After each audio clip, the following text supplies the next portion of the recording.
Donc, Pierre, nous sommes très heureux d'être en votre présence encore une fois depuis ce matin. Amen. Amen. Et de vous communiquer la pensée de l'Éternel. Le thème de notre message est le temps fixé par Dieu. Le temps fixé par Dieu. Et tout au long de ce message, vous allez comprendre pourquoi le temps fixé par Dieu est un temps qui est très important dans la vie du croyant. Mais Le temps fixé par Dieu. Nous allons prendre nos Bibles dans le livre de Daniel 2, verset 21. En fait, il y a tellement de messages, il y a tellement de versets qui peuvent parler du temps de Dieu. Mais je préfère prendre Daniel 2, verset 21 comme texte de base. nous l'avons de Dieu, Daniel chapitre 2, le verset 21. Je lis dans la version optimale. Et c'est lui qui change les temps et les moments, qui dépose les rois et qui les établit, qui donne la sagesse aux sages et la science à ceux qui ont l'intelligence. Parlons du Seigneur. Amen. Dans le livre de Daniel 2, verset 21, nous comprenons déjà que Dieu est le maître des temps et des circonstances.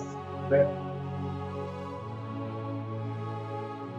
Je vais lire dans la version Louis II. C'est lui qui change les temps et les circonstances, Amen. qui renverse et qui établit les rois, qui donne la sagesse aux sages et la science à ceux qui ont de l'intelligence. Amen. Amen. Ce verset déjà nous montre que Dieu est le maître des temps et des circonstances. Nous allons entrer dans le vif du sujet. Nous allons parler du temps de Dieu, le temps fixé par Dieu.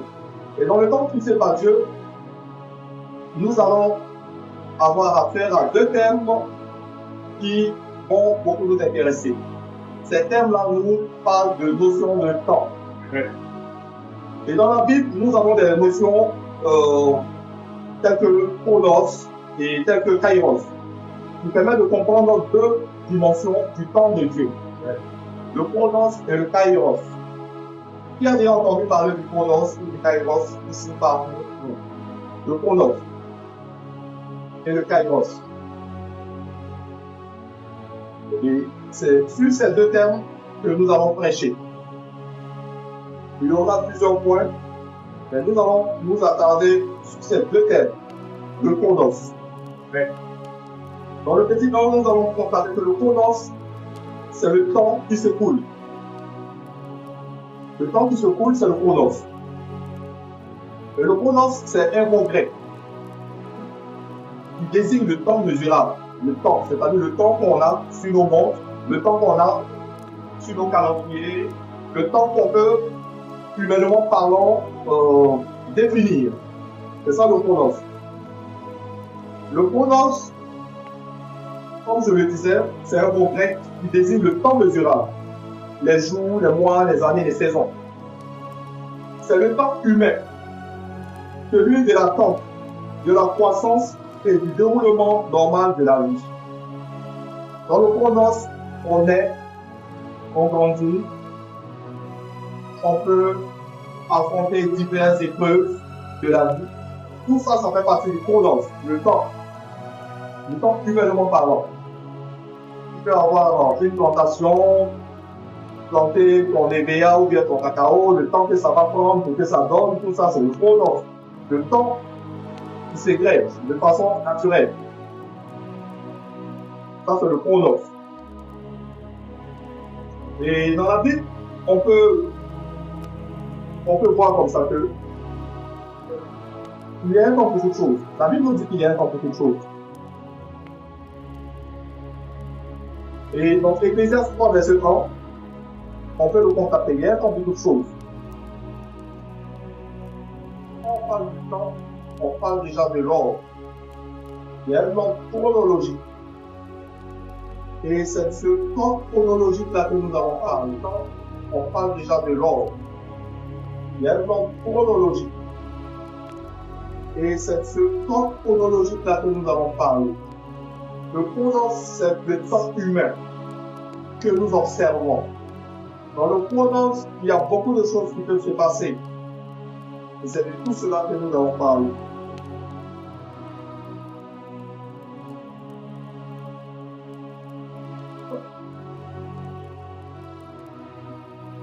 Dieu agit dans le chronos par divers moyens. On peut prendre par exemple Moïse, lorsqu'il devait faire sortir le peuple d'Israël d'Égypte, nous avons vu un temps s'écouler. Ce temps-là, la Bible appelle le chronos. Le temps qui s'écoule naturellement. Ça peut être un temps de preuve.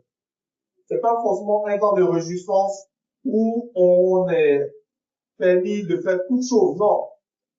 Le chronos, ça peut être un temps de preuve. Ça peut être un temps qui, comme je le dis, c'est un temps humainement parlant. C'est le temps qui s'écoule sur nos poignets. C'est le temps fixé par les saisons. Les saisons que nous observons. Par exemple, on peut dire, bon, on est en période de pluie, on est en période de saison sèche, tout ça, ça fait partie du temps humainement parlant. Et tout ça fait partie du chronos. Pourquoi parler de chronos et du kairos? Le chronos, c'est un temps, comme je l'ai dit, dans lequel on peut observer des épreuves. Lorsque Moïse devait faire sortir le peuple d'Israël d'Égypte, il fut un temps. Ce temps-là, comme je l'ai dit, c'est le chronos. Et ce temps-là, c'était un temps de preuve. Il a fait sortir, il a réussi à faire, tant bien même qu'il a réussi à faire sortir le peuple d'Israël de l'Égypte, il fut confronté à une traversée qui était la mer Rouge. Et lorsque Moïse est arrivé, je peux dire, face à la mer Rouge, il fallait maintenant une intervention divine afin que le peuple puisse traverser cette étendue d'eau naturelle là qui est la mer Rouge. Et dans le chronos, il a fallu maintenant qu'il y ait un kairos qui est une visitation divine, un temps fixé par Dieu, le temps idéal, le moment idéal. Il a fallu ce kairos pour que la mer de Dieu puisse se faire sentir. Et lorsque Moïse a levé, je peux dire, les mains vers Dieu, la Bible nous dit que la mer a été fondue.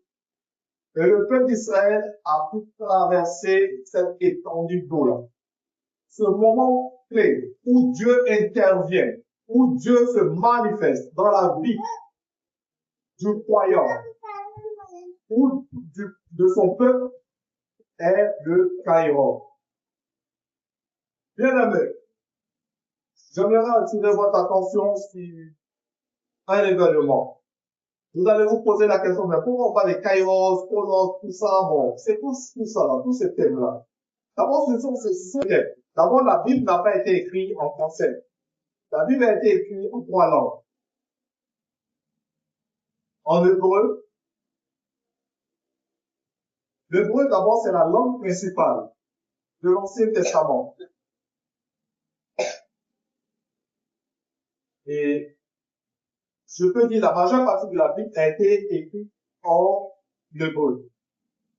Sur toute la Bible hébraïque, voilà, utilisée par le peuple d'Israël. La majorité des livres, comme je l'ai dit, Genèse, Exode, Psaume, etc., sont en hébreu. Et ensuite vient l'araméen. C'est une langue proche de l'hébreu, parlée au Moyen-Orient, à l'époque, présente dans quelques passages seulement, Daniel, Esdras, etc.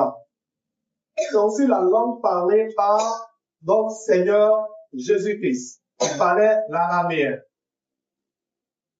Et ensuite, la troisième langue vient, c'est le grec. Le grec ou le grec koiné, comme on peut l'appeler. C'est la langue du Nouveau Testament. L'Évangile, les lettres de Paul, etc. Le grec koiné était la langue internationale de l'époque. On peut dire un peu comme l'anglais. Ici, le chronos et le kairos sont des mots grecs. Ils définissent chronos, le temps humainement parlant, et le kairos qui, comme je le disais, c'est un temps, c'est une période où Dieu intervient. Le chronos, c'est le déroulé normal des choses. Pourquoi c'est deux termes? Donc, chacun de nos vies, nous traversons, nous avons des chronos et des kairos. Le chronos de ta vie, ça peut être un moment de traverser le désert, où tu invoques l'Éternel des armées et peut-être même tu n'entends rien dans le chronos. Le chronos, ça peut être un moment décisif, un moment difficile, où tu ne vois pas le bout du tunnel, comme on le dit. Le chronos, ça peut être un moment d'affliction, où, par exemple, pour une femme, elle cherche des fruits, des entrailles depuis des années, sans visitation d'aucune. Et arrivé un moment même, elle a l'impression que Dieu l'a abandonné. On a vu plein d'exemples comme ça dans la Bible. Sarah, qui est la femme d'Abraham, était stérile, malgré la promesse de l'Éternel, que l'Éternel fit à Abraham. Il a dit à Abraham, tu seras le père d'une multitude. Mais malgré cette parole de l'Éternel, Abraham, qui est le père de la foi, arrivé un moment, il a commencé à douter de la parole de l'Éternel. Parce que dans son chronos, il se voyait âgé. Il se voyait affaibli. Dans son chronos, il voyait que sa femme était monoposée et elle ne pouvait plus enfanter. Dans son chronos, il ne regardait plus à l'Éternel des armées, mais il regardait à ses ressources humaines, à ses ressources physiques. Non, je suis vieux, je ne peux plus enfanter. Non, je suis vieux, ma femme est vieille, elle ne peut plus enfanter. Dans le chronos, nous murmurons, généralement. Ça fait des moments de murmure, où on se dit, ah, mais cette maladie, elle a assez duré. Je ne pense pas que Dieu pourra me délivrer de cette maladie. Cette situation a assez duré. Je ne pense pas que Dieu pourra changer la donne. Dans le chronos, beaucoup de choses peuvent arriver. Mais en tant que chrétien, nous devons avoir une attitude constante.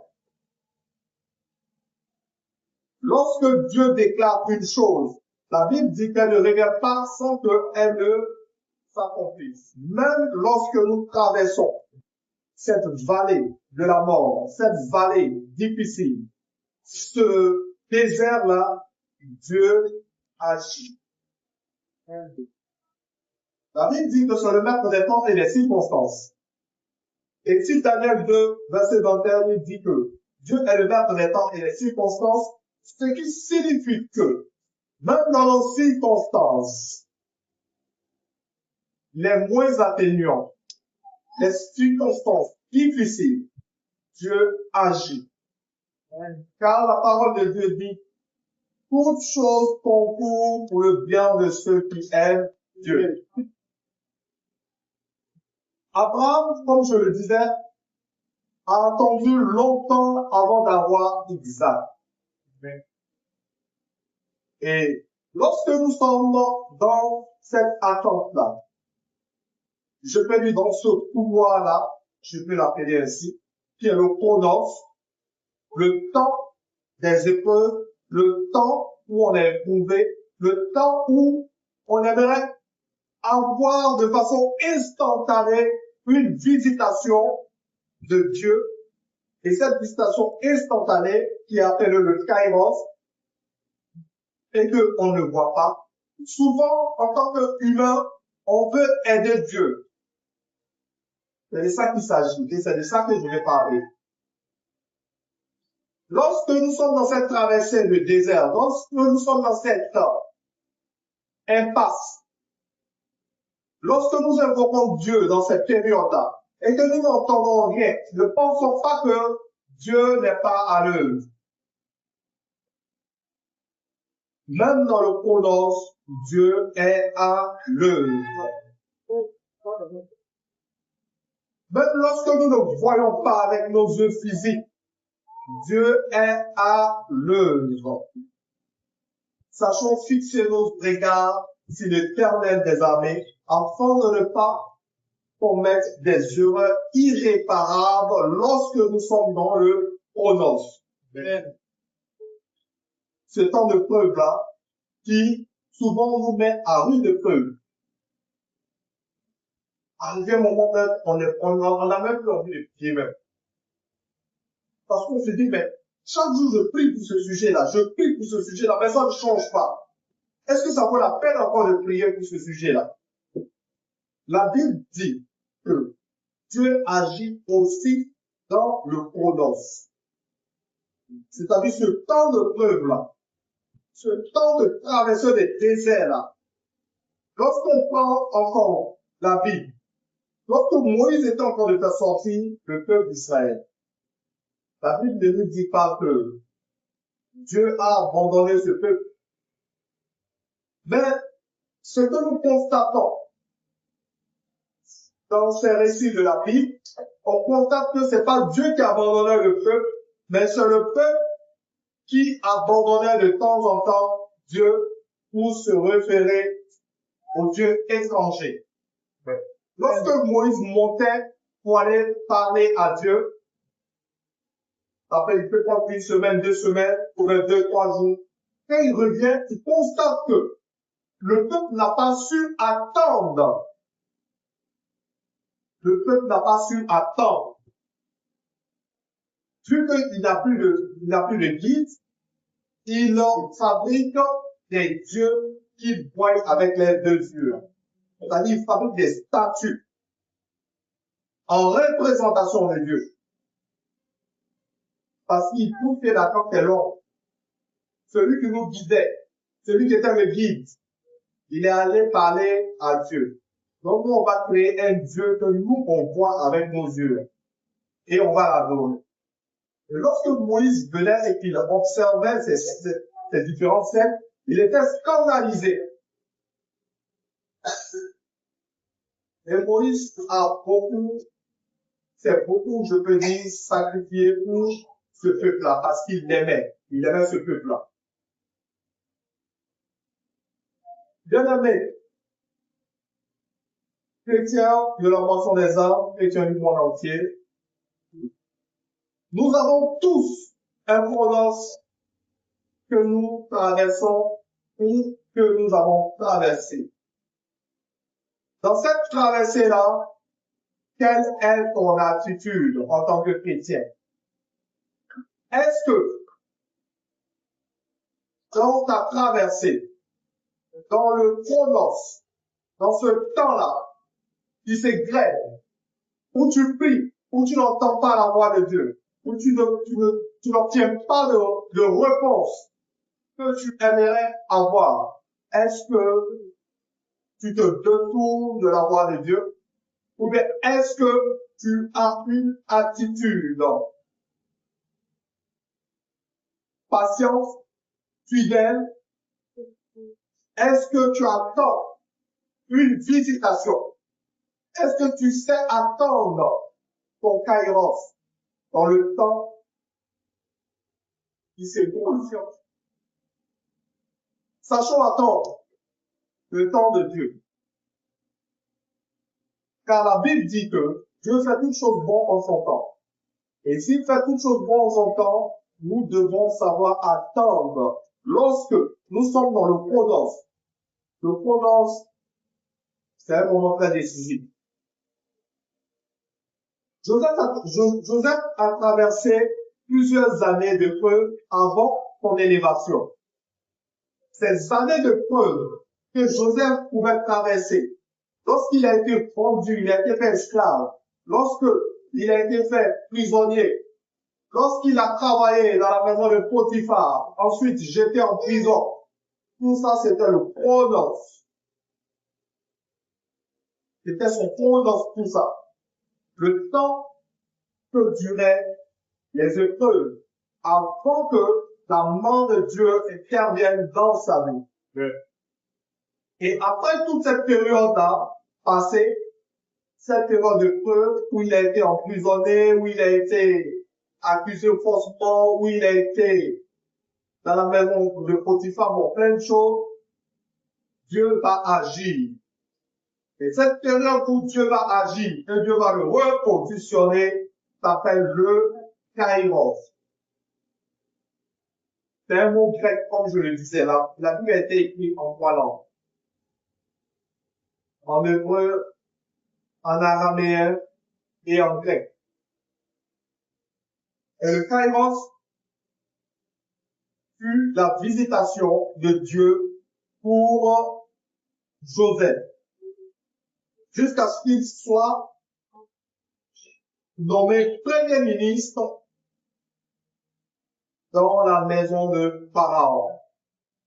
Ça, c'est une visitation divine. Amen.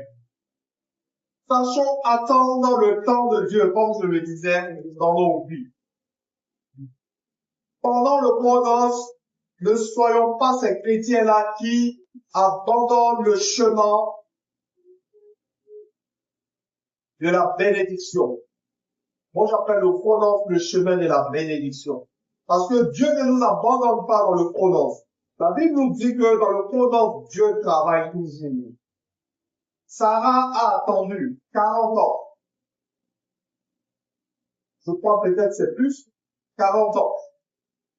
Elle avait 90 ans lorsque elle enfantait Isaac, l'enfant de la promesse. Mais, dans ce chronos-là, les choses n'ont pas été toujours roses. Arrivé un moment, Abraham et Sarah ont voulu aider Dieu. Est-ce qu'on peut aider Dieu? On va l'aider comment? Celui qui nous a créés.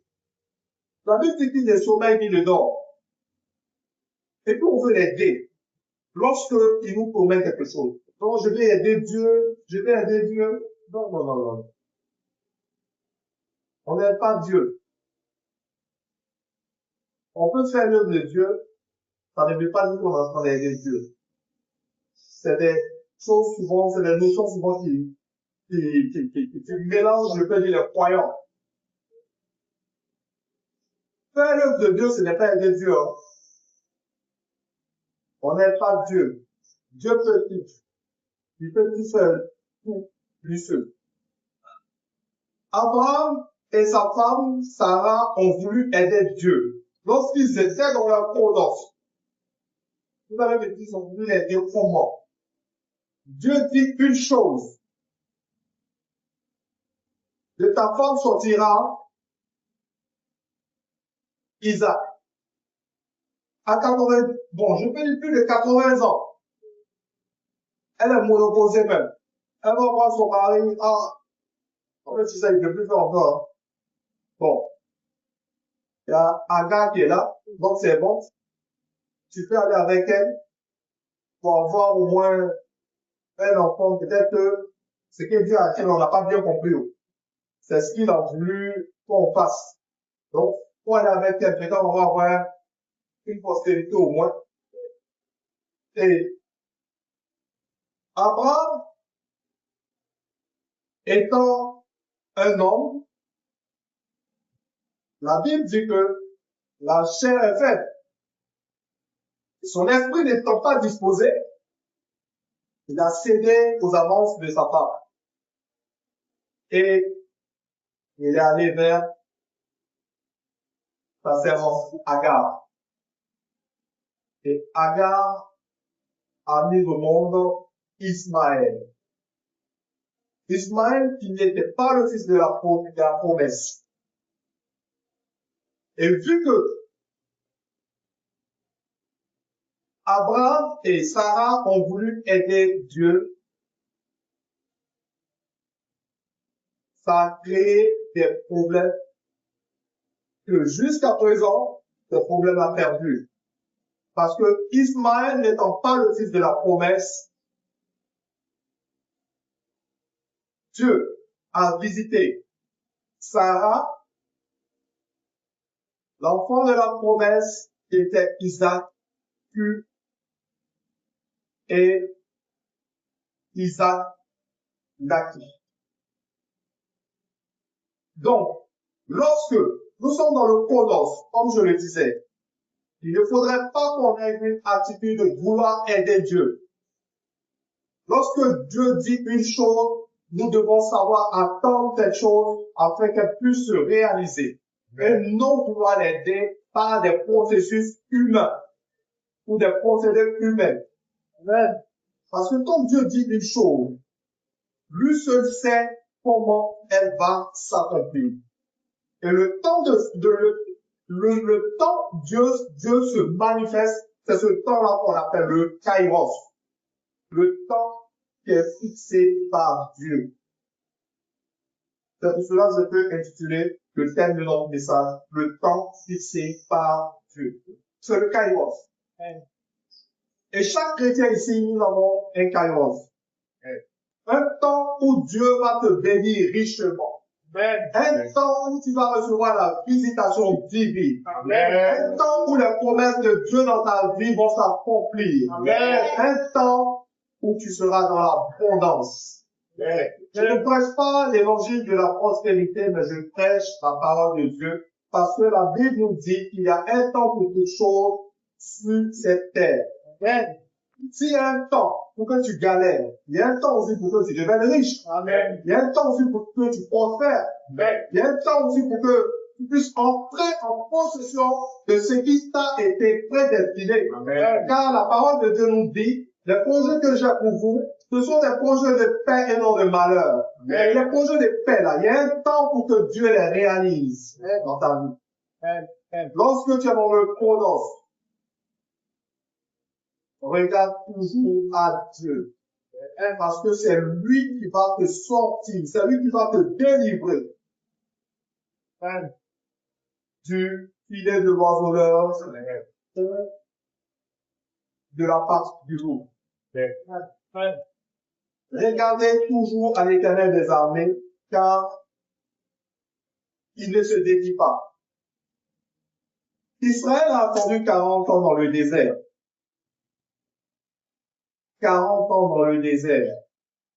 Les 40 ans, comme je le disais, c'est le temps humainement parlant. C'est le temps qui se coule. C'est-à-dire, 1 année, 2 années, 3 années, 4 ans, 5 ans, jusqu'à 40 ans. 40 ans dans le désert, pourquoi? Pas parce que Dieu voulait que Israël fasse 40 ans dans le désert. Les 40 ans, c'est un temps de prudence qui a été rallongé à cause de la désobéissance du peuple d'Israël. Bien-aimés, chrétiens du monde entier, chrétiens de la moisson des âmes, lorsque nous traversons ce prudence-là, il faut que nous soyons obéissants à la voix de Dieu. afin que le temps prévu par Dieu ne soit pas rallongé. La Bible ne nous dit pas que la traversée du désert faisait 40 ans pour atteindre Canaan. Non. Je crois peut-être c'était 40 jours, un peu comme ça, ou un peu plus. Mais c'était pas 40 ans. 40 jours. Ok.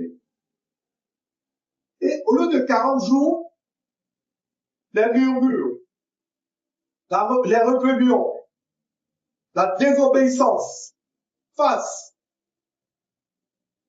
à la volonté de Dieu, c'est-à-dire à chaque fois que Moïse partait dans la présence de Dieu, le peuple se créait une image taillée, un Dieu visible. Et il adorait, il se considérait, il adorait. Et c'est toute cette désobéissance face, je peux dire, à la volonté parfaite de Dieu qui a fait que le peuple d'Israël a duré 40 ans dans le désert. Oui. Bien-aimés chrétiens du monde entier de la voix sur les arbres, ne rallongeons pas le chronos dans lequel nous sommes à cause de nos désobéissances. Amen. Mais soyons des chrétiens qui ont le regard fixé sur l'Éternel des armées. Car ce qu'il dit, il le fait. Amen. La parole de Dieu dit que sa parole ne lui revient pas sans qu'elle ne s'accomplisse. Lorsqu'il libère une parole, il faille qu'elle s'accomplisse. Et nous pouvons voir ici, dans les Écritures, il nous dit comme ça, dans le livre d'Ecclésiaste, je crois que c'est Habakkuk, oui, Habakkuk 2, verset 3. Si la prophétie tarde, attends-la, car elle s'accomplira certainement. Amen. Bien-aimé, chrétien de la Passion des âmes, chrétien du monde entier, quelle est ton attitude lorsque tu te trouves dans le chronos? T'attends-tu à une visitation divine, à un moment décisif, appelé le Kairos, où Dieu va te visiter, ou bien doutes-tu de la mort de Dieu dans ta vie? Bien-aimé, notre Dieu est un Dieu fidèle. Et quand il parle, il ne se dédie pas. Lorsque nous sommes dans le chronos, nous devons savoir que c'est un moment d'enseignement. Le chronos nous enseigne la patience, la fidélité, la maturation spirituelle, la confiance pendant l'attente. Bien-aimé, dans ton chronos, est-ce que tu as la patience? Est-ce que tu es fidèle? Est-ce que tu développes cette maturité spirituelle-là? Est-ce que tu as la confiance pendant l'attente? Est-ce que tu sais attendre? Est-ce que tu as toujours confiance pendant que tu attends? Ne soyons pas des chrétiens qui ont le regard tourné ailleurs lorsque nous traversons des périodes difficiles. Mais soyons des chrétiens qui ont le regard fixé vers Dieu.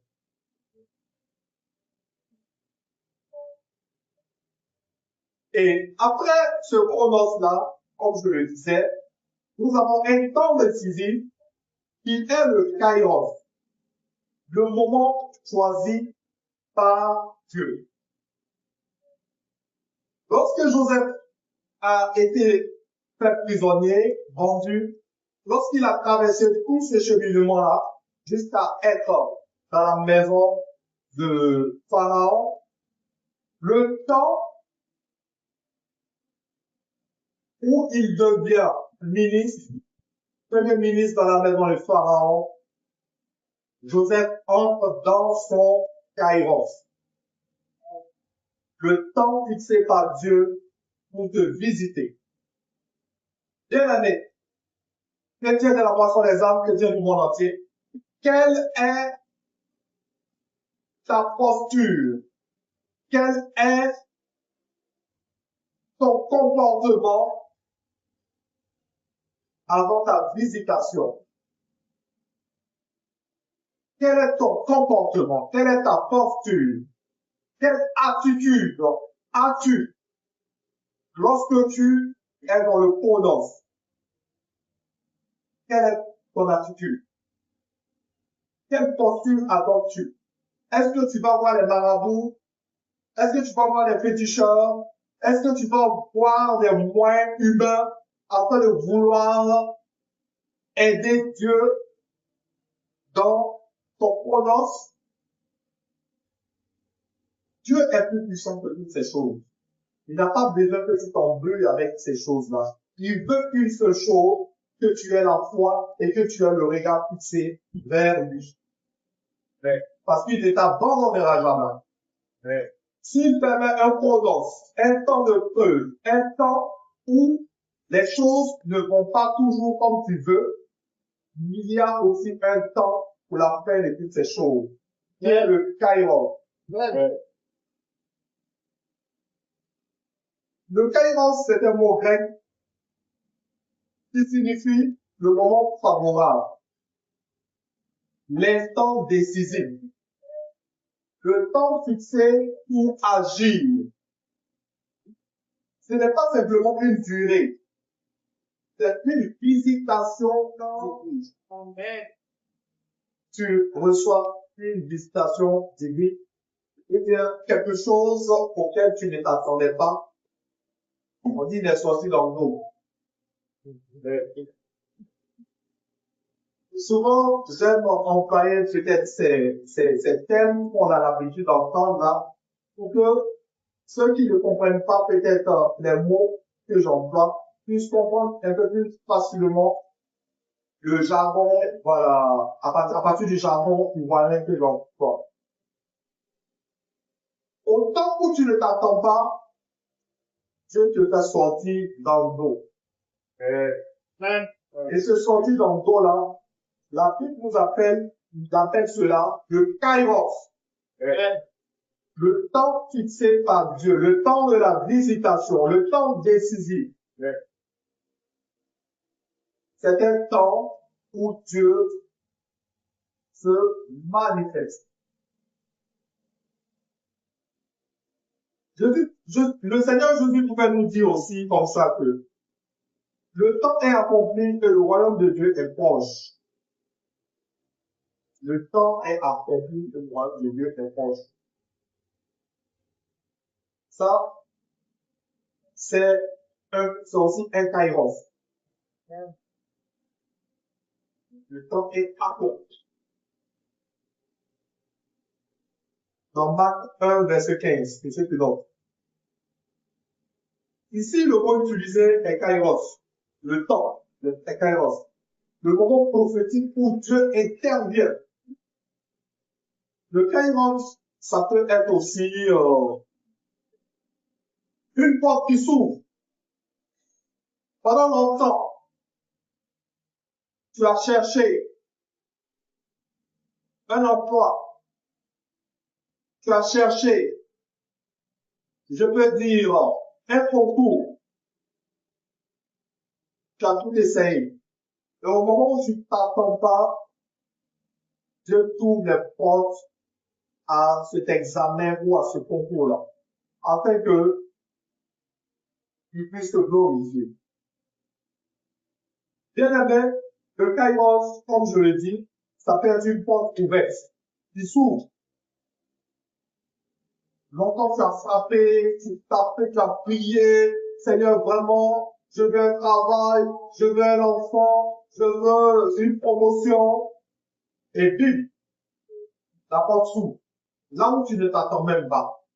Où ils sont en train de parler même de ton envoi. On lui dit, non, viens-moi le renvoyer, parce que la société là, c'est pas pour ça. Si tu as ton rencontre, ta promotion, c'est à la tête. Tu deviens le directeur général de l'environnement public. Et ce temps-là est appelé le Kairos, où Dieu te visite de façon inattendue. Mais tu as toujours la foi fixée vers lui. Parce que tu sais que dans le Chronos, Dieu agit toujours. Dans ta traversée du désert, Dieu agit toujours. Il ne t'abandonne pas. Et tu as toujours cette foi-là fixée, ce regard fixé vers lui. Parce que tu sais que d'un moment à l'autre, tu peux sortir dans l'eau. Ça peut être une guérison. Tu souffres d'une maladie, dites même incurable, ou d'une maladie que tu traînes depuis longtemps.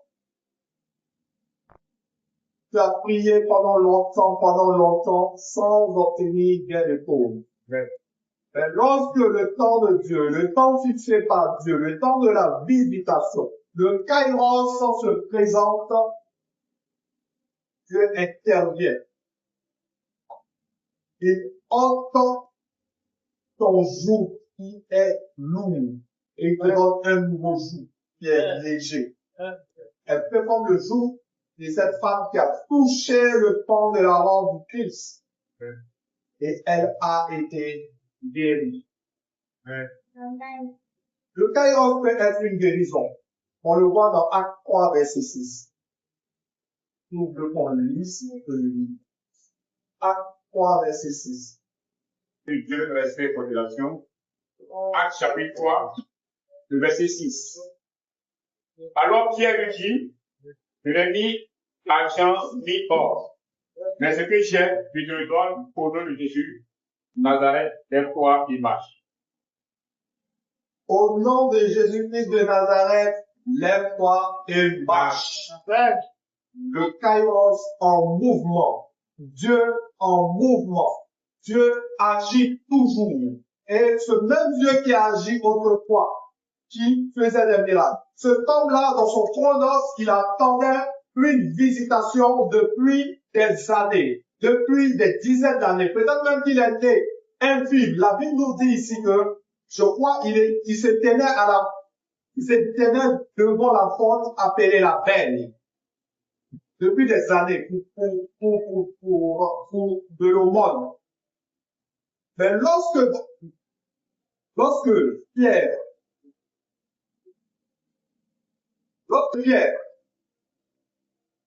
Pierre et Jean, lorsque Pierre et Jean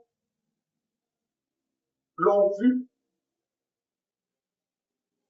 ils lui ont dit clairement, je n'ai ni argent, ni or, mais ce que j'ai, je te le donne. Au nom de Jésus, lève-toi et marche. Et il a reçu une guérison, une visitation divine. Et il fut guéri. Et il est entré dans son Kairos. Le temps fixé par Dieu pour ses souffrances, pour sa souffrance, avait atteint ça peut être une rencontre.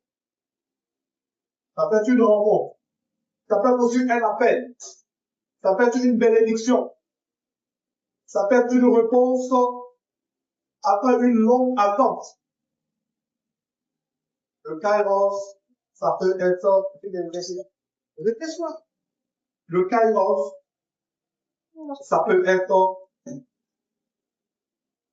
un temps où on ne s'attend pas, où Dieu nous visite. C'est un temps de visitation. Mais dans notre période d'attente, qui est très décisive, nous devons savoir attendre afin de recevoir notre bénédiction qui se trouve dans le Kairos, qui est le temps fixé par Dieu. Parce que lorsque nous nous révélons, lorsque nous désobéissons à Dieu, nous prolongeons le temps qui avait été fixé. Amen.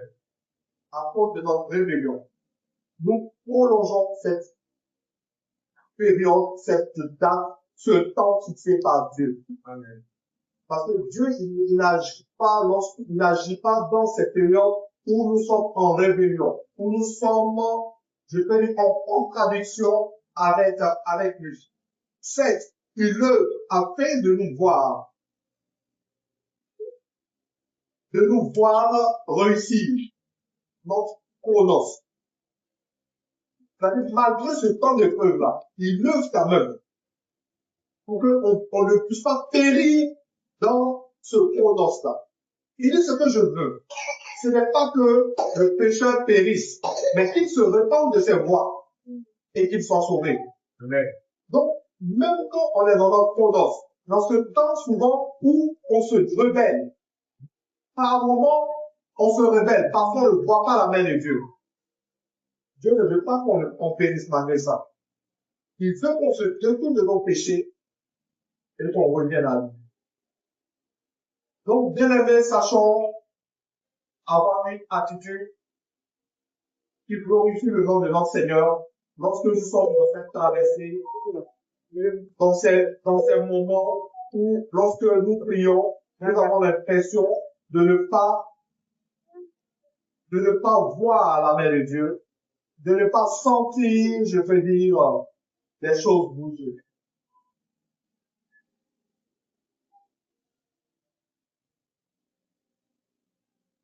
Nous avons une relation entre le chronos et le kairos. Ces deux mots étroitement liés.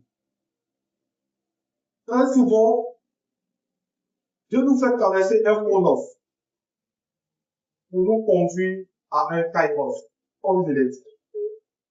Le chronos, c'est pas un moment de punition. C'est pas un moment où Dieu nous a oubliés. Non. Dieu nous fait traverser le chronos afin de nous conduire vers un kairos. Un peu comme la traversée du désert avant d'atteindre Canaan, si on peut dire ainsi. Autrement dit, il y a un temps de préparation puis un temps d'accomplissement. Dans le chronos, Dieu prend le temps de nous former. Dans le chronos, Dieu prend le temps de nous enseigner. Dans le chronos, Dieu prend le temps de, souvent même nous briser, afin d'entrer dans le kairos. Ce temps fixé par Dieu. Nous avons l'exemple de David, par exemple, qui a été point. Il a été point roi jeune, par exemple, mais il a attendu plusieurs années avant de monter sur le trône. Samuel l'a point, très jeune. Non, c'est pas parce qu'il a été point que automatiquement il est monté sur le trône. La Bible nous parle de, peut-être 15 ans plus tard, qu'il fut fait roi après Saül. Mais pendant cette période, il a eu son chronos. Le chronos où Saül voulait le tuer à chaque fois. Où il était tout le temps en fuite. Mais dans le chronos, il a eu une attitude, je peux dire, honorable. Une attitude qui a glorifié le nom de Dieu. Une attitude qui n'est pas à l'époque le plan divin de Dieu. Il a eu plusieurs fois l'occasion de tuer Saül. Mais, il ne l'a pas fait. Dans notre chronos, comme je le dis, sachons avoir une attitude honorable, afin de ne pas le rallonger. Nous avons aussi la vie du Seigneur Jésus-Christ. Dans le chronos, il a attendu 30 ans. 30 ans de préparation et il a eu 3 ans de ministère. 3 ans de ministère glorieux. Le chronos, c'est un temps de préparation, de formation. Sachons attendre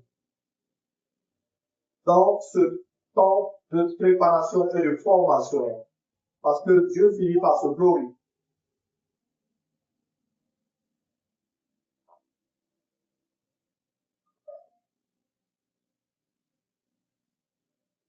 Et ce que cela nous enseigne, c'est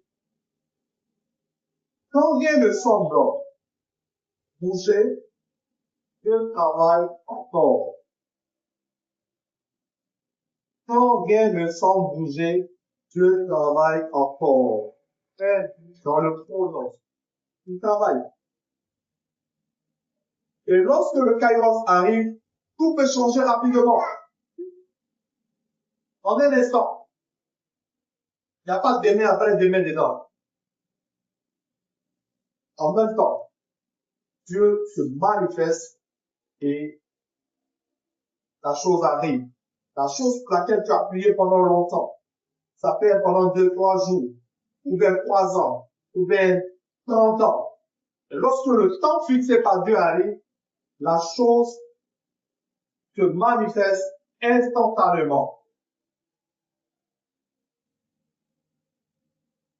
Bien-aimés, dans notre parcours avec l'Éternel, dans notre parcours de chrétien, sachons attendre le temps de la visitation qui est le kairos.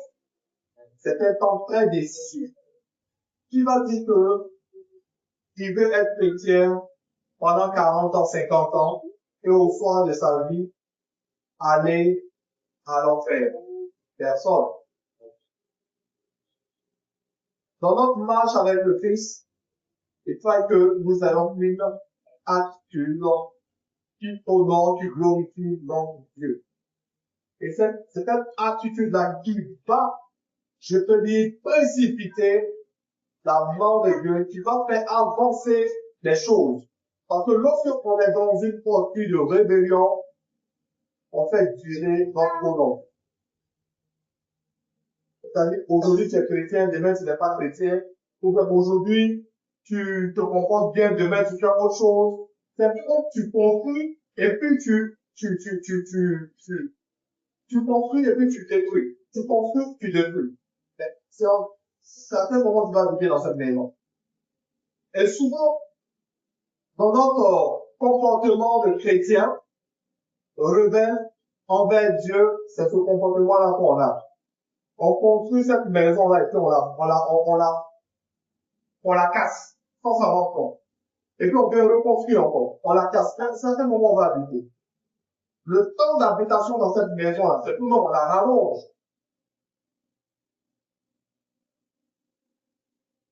Quand Dieu ne dit rien et que on ne voit rien bouger, sachant que Dieu est à l'œuvre. Dieu travaille encore dans le pronom. Et lorsque le kairos arrive, tout peut changer, comme je le dis. La Bible dit, au temps favorable, j'étais exaucé. Le maître des temps et des circonstances. Le temps favorable, j'étais exaucé. Et on peut voir ça dans Corinthiens 6, verset 2. Mais on va pas le lire. Parce qu'on a été déjà assez long. Donc, bien aimé, lorsque nous sommes dans le pronom, cette période d'attente, cette période où nous devons être fidèles, que nous devons prier, nous devons demeurer dans la foi, car Dieu prépare toujours un kairos. Je me suis pas compris. Bien aimé, lorsque nous sommes dans ce condensement, ne le méprisons pas, car c'est une saison d'attente. Nous devons rester fidèles. Nous devons continuer à prier. Nous devons demeurer dans la foi, car Dieu prépare toujours son kairos. Ça fait plaisir que l'on arrive. Le Kairos arrive pour la gloire de Dieu. Amen. C'est pas seulement un temps de visitation où tu vas voir Dieu à l'œuvre dans ta vie. Non, c'est pour la gloire de Dieu. C'est pour la gloire de Dieu. Ce n'est pas pour un moment de plaisir, un moment où on va jubiler. C'est pas seulement ça.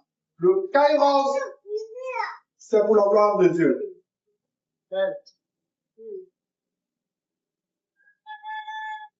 Bien aimés, nous sommes à la fin de notre message. Nous devons savoir que le chronos n'est pas simplement un temps d'épreuve, un temps d'affliction que Dieu fait pour nous voir souffrir. Mais c'est un temps de formation. Et le Kairos, qui est le temps fixé par Dieu, est un temps qui est prévu pour la gloire de Dieu. Le chronos, il forme le cœur. Kairos révèle la main de Dieu. Amen. Bien aimé, quel est l'état de ton cœur lorsque tu es dans le chronos? Tu murmures, tu doutes, tu es dans les lamentations. Quel est l'état de ton cœur lorsque tu es dans le chronos? Est-ce que tu attends la main de Dieu dans la prière, dans la fidélité? Est-ce que tu as cette foi-là de Zorobabel qui déplace les montagnes?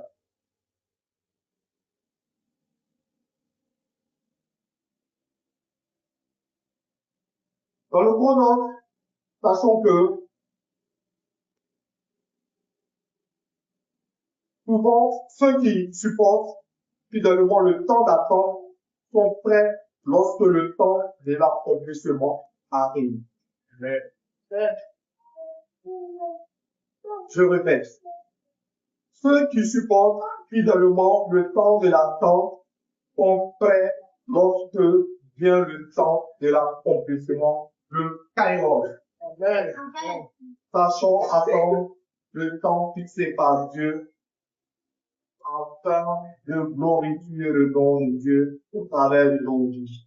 Amen. Sur ce, mon message prend fin. Soyez bénis abondamment. Et j'espère que vous avez compris ce message avec des mots qui nous ont confortés dans, je peux dire, l'origine de l'écriture de la Bible, le grec, le chronos, le kairos. Dans le chronos, chaque façon attendre la visitation de Dieu, qui est le kairos, le temps fixé par Dieu, le moment décisif. Soyez bénis abondamment. Je vous souhaite un très très très bon dimanche et que Dieu vous bénisse. Amen. Alors,